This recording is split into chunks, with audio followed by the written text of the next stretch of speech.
It's no secret that Minecraft speedruns are heavily luck-based. While other speed games might have some RNG elements or none at all, the amount of random choice events in a Minecraft any% speedrun is almost incomparable. Almost every single part of a Minecraft speedrun has an RNG check with varying odds of happening. This got me thinking, how much RNG is in a Minecraft speedrun? I'm going to go through two different methods to show you what kind of RNG is present throughout a Minecraft speedrun. First, I'm going to go through a generic run, where certain very specific values aren't really defined, like getting X amount of items in a bastion. After that, I'll go through a real run, going through each specific thing that happens and the luck that makes it the run that it is. I'm going to warn you at the start of the video, it is completely possible that I get something wrong, because I'm compiling chances from many different sources, so it's not impossible, I just get my facts wrong. I already have experience doing that. I recommend you go down to the comments and check for a pinned comment that will have any corrections to this video in the case of errors I may make. Just to give some insight into what lays ahead, let me give you an example of RNG in Minecraft speedrunning. You've entered the Nether and, goodness, a stables bastion. You see there's a triple chest rampart right above a good gap, so you decide to do triple the gap. Oh, but wait, sorry, did I say it was a triple chest? Yeah, about that. It's actually a single chest. What a bother. Guess you'll just do the good gap. Oh, hang on, this isn't a good gap at all. Wait, but this is just one of the ramparts. There's actually a double triple across the other two. Let's use that. Wait, there's actually no triple chests. Maybe the gaps. Okay, no good gaps. Okay. Wait, this isn't stables at all. It's housing. Wait, no, it's treasure? Bridge? You know what?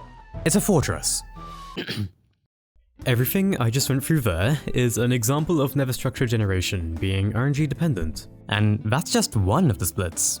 We'll go through this in more detail later. So let's go through our generic run.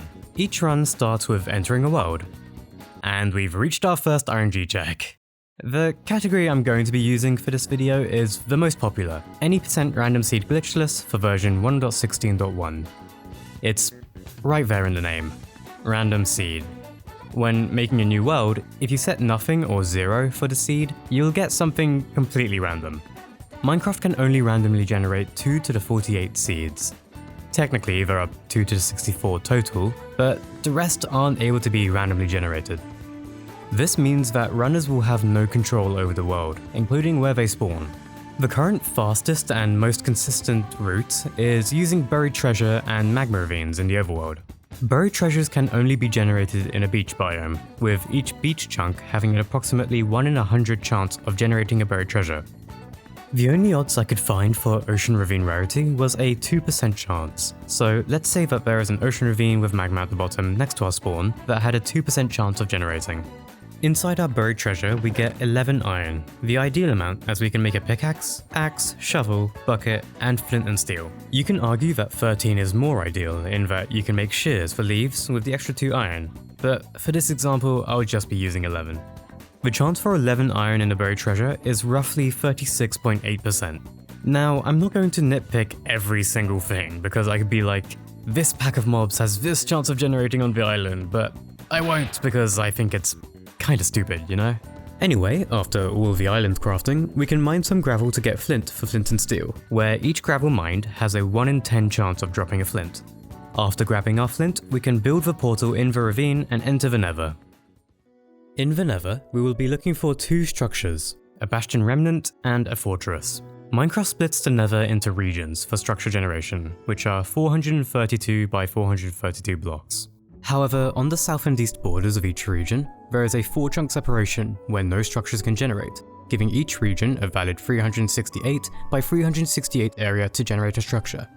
There is a 60% chance for a region to generate a bastion and a 40% chance for a fortress, though in 1.16.1, bastions are unable to generate in basalt deltas, so if a bastion tries to generate in one, it fails and results in no structure, making the odds closer to 50% for a bastion, 40% for a fortress, and 10% for no structure at all. To start, let's focus on the bastion, as most runs will do bastion first and fortress second. There are 4 different bastion types: treasure, bridge, stables, and housing. Each bastion type has an equal 1 in 4 chance of generating. They each have a set of gold blocks that are mined in their respective routes and are used for trading, and the gold blocks used in the routes are always there. Except for 2 of the bastions. Trading in a treasure bastion in most common routes occurs at the top of the ramparts. Also at the top of these ramparts are some gold blocks hidden in the walls. Unlike other bastions where the gold blocks are guaranteed to spawn, the treasure bastion's upper rampart gold blocks have a 70% chance of generating. The 2 ramparts on a treasure are always there, unlike the ramparts of the other 3 bastion types. In a housing bastion, there are 2 available ramparts. Facing this orientation, the rightmost rampart will always be a triple chest, named as such as there is a double chest and a single chest at the top. The left rampart can either be a triple chest, a single chest, or a ruin, where there is no chest at all.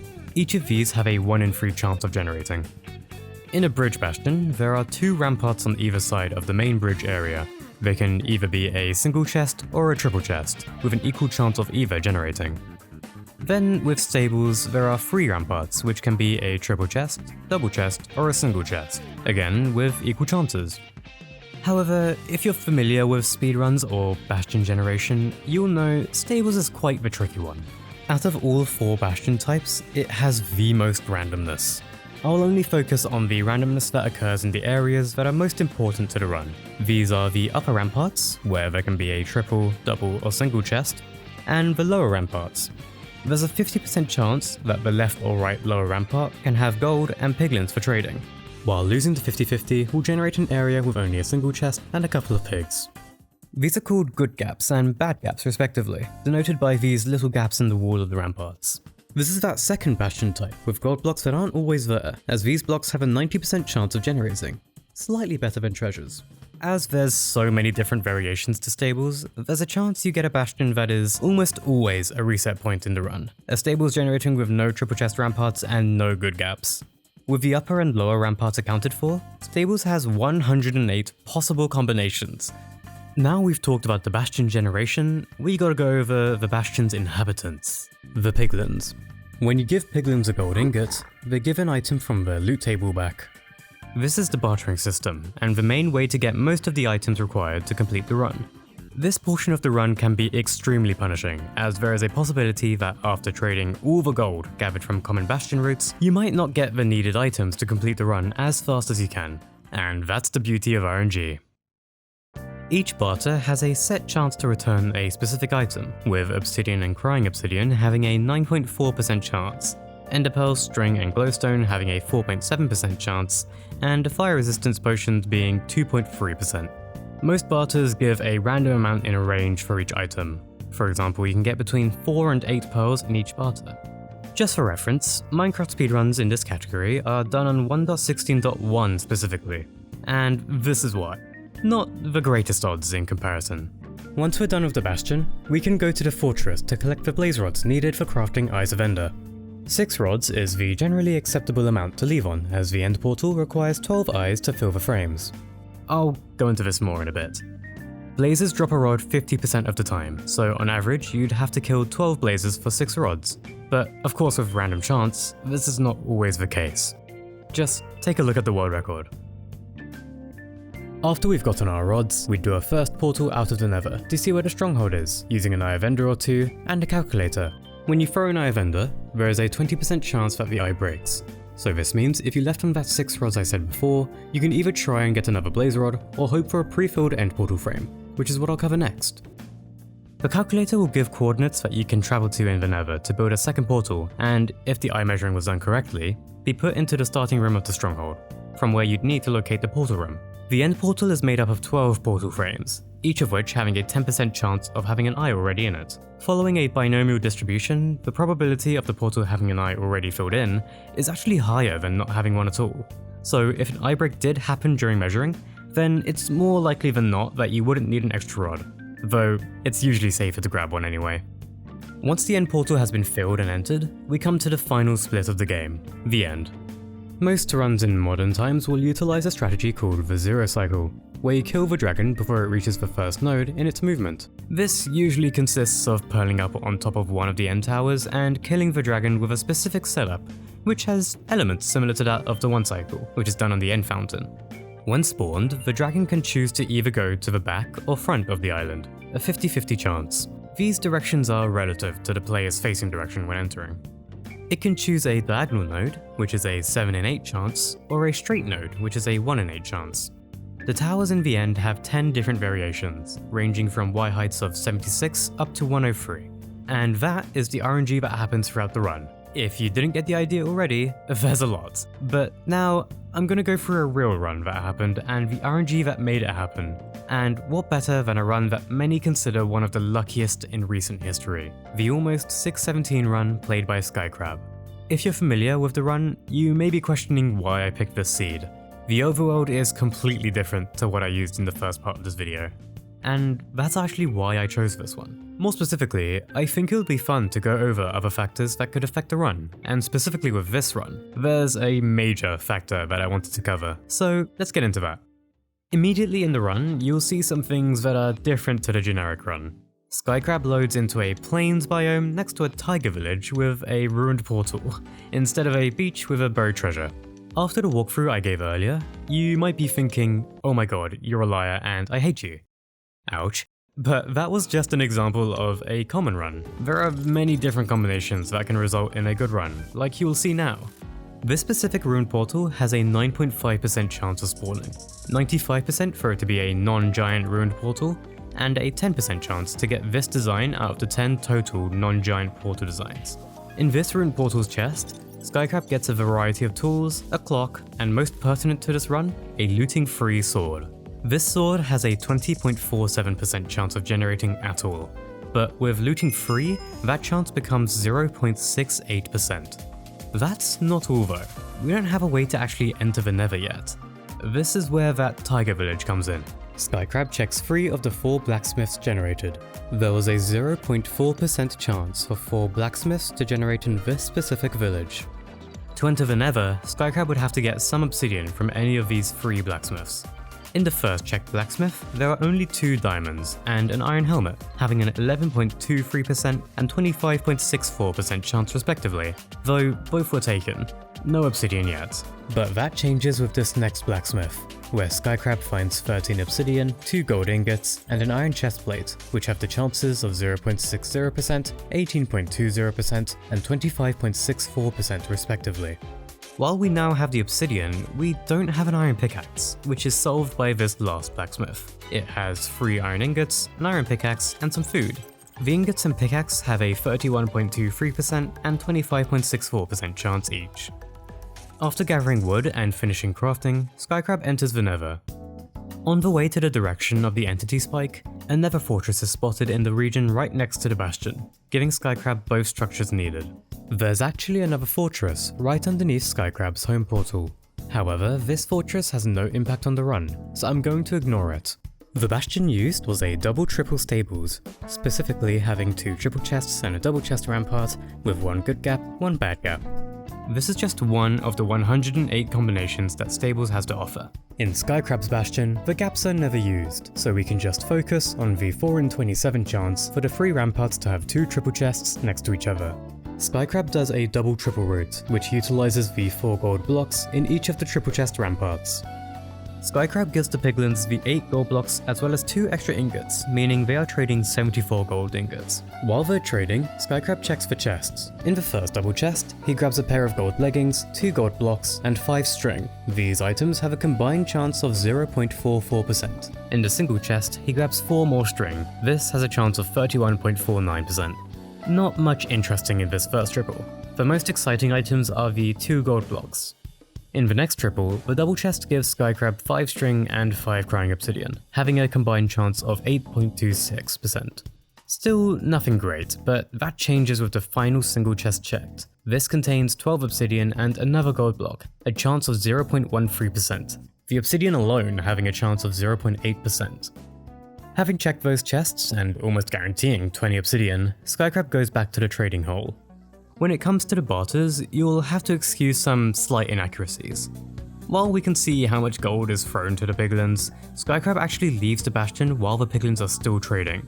There may also be some trades left in the hole that never made it into the inventory, and I couldn't get an exact number of piglins trading to maybe get an estimate of how many trades were completed, so the following numbers are just estimates. I'll also only be focusing on the items that are important to the run, so unfortunately leather odds will not be calculated, sorry.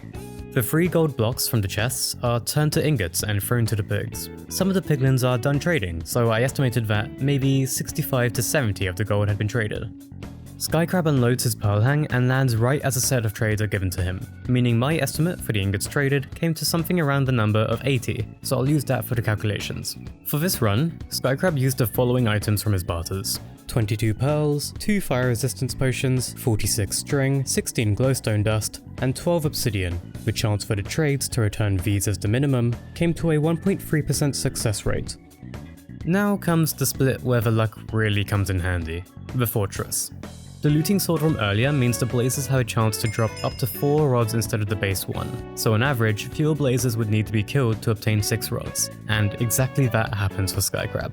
From the first blaze, 3 rods drop, a 25% chance. The second drops only a single rod, also a 25% chance. Then, the final 2 rods are gathered from a final third blaze, a chance of 33%. With these 6 rods collected, Skycrab builds his first portal out into the overworld to measure eyes for the stronghold. Using a method of measuring called bowtie, Skycrab can get extreme precision using just a single Eye of Ender, which does end up dropping, which is an 80% chance. Following the coordinates given by the stronghold calculator and building a second portal there, Skycrab gets into the stronghold and uses a strategy known as preemptive navigation to find the portal room. The end portal has 2 eyes already filled in, which is a 23.01% chance. Skycrab fills in the portal frames and enters the end for our final split. In the end, the spawning platform has an exposed surrounding area where Skycrab can easily pearl out of. As I said in the first half of the video, the dragon can choose to go to either the back or the front of the end island, and go either to a diagonal or straight node. For Skycrab, the dragon goes to a back node, which is a 50% chance, and to a diagonal node, a 7 in 8, or 87.5% chance. The tower that the dragon goes to, and that Skycrab is going to do a 0 cycle off, is of Y height 91, one of the 10 towers that it could be. One thing I didn't mention at the start of this video is that the dragon can reach its target block at different heights for the same tower. When it's in the range of the target block, it satisfies that node and will fly to a different node in its sequence, making the 0 cycle no longer possible in most scenarios. A spreadsheet made by Pion shows the chance for success on specific 0 cycle setups, with the setup used by Skycrab in the run having a chance of success of 89.025%. And Skycrab does indeed complete the 0 cycle, killing the dragon. Of course, if you're familiar with this run, then you know what happens that makes this an almost 617. Despite this run being incomplete, I found it quite an interesting run to go through, mainly due to its usage of an unconventional, in heavy quotation marks, RSG overworld, and utilizing a looting sword. Some things I want to point out are that, yes, this run is very lucky. However, that does not mean similar runs cannot happen again. Is it unlikely that a run exactly the same as this one happens again? Absolutely. Is it possible? Technically. It's even more likely that a run of similar pace happens again, but with completely different components. It could be a buried treasure overworld, it could blind into the stronghold, it could be a 1 cycle instead of a 0 cycle. It's also wrong to say that this run was carried purely by luck. Yes, it's lucky, but all Minecraft speedruns need that luck. A heavy amount of skill and decision making is needed to act upon that luck. Just for a glimpse at Skycrab's skill set, have a look at his YouTube channel. In the months after this run, Skycrab got multiple sub 8 and low 8 runs, with a handful of world record paces. To say this is solely luck is just completely wrong, and I want to make sure that this video does not convey that luck is the only factor in a run like this, and in any speedrun. I want to thank Ataraxia and ExerSolver for their help in making this video. Without their assistance, I would not have been able to go as in-depth as I was able to, so a huge thank you from me. And as per usual, thank you for watching. Sorry I've been taking so long to make another long-form video. It's only been a short while. Nevertheless, thank you for watching this video. If you enjoyed it, please go ahead and subscribe. It means a lot. Thank you.